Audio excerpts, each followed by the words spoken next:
বিয়া হোৱা ছোৱালীবোৰৰ বাবে মাকৰ ঘৰ মানে ইম'শ্যন, মাকৰ ঘৰ মানে এক সুকীয়া মাদকতা। হাজাৰ যন্ত্ৰণাৰ মাজতো মাৰ ঘৰ বুলি ক'লে বা এপাক তালৈ গ'লে খুব মনটো আনন্দৰে ভৰি পৰে। আৰু মোৰ মাৰ ঘৰৰ আটাইতকৈ প্ৰিয় ঠাইখিনি এয়া মাহঁতৰ ঘৰৰ আগচোতাল। খুব ধুনীয়াকৈ ফুলবোৰ ফুলি আছে, এয়া মা আৰু দেউতাই খুব সযতনে ৰুইছে। আৰু এই যে দেৱদাৰু কেইজোপা, এই কেইজোপা যেতিয়া মই HS ফাইনেল দিওঁ তাৰ আগে দেউতাই ৰুইছিলে। আমি বিয়া দিয়া ছোৱালীবোৰৰ বাবে এইটোৱেই নিৰ্ভেজাল সুখ, নহয়নে?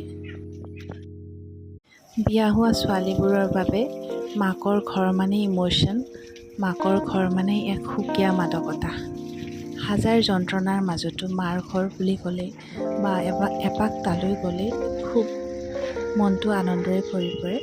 আৰু মোৰ মাৰ ঘৰৰ আটাইতকৈ প্ৰিয় ঠাইখিনি এয়া মাহঁতৰ ঘৰৰ আগচোতাল।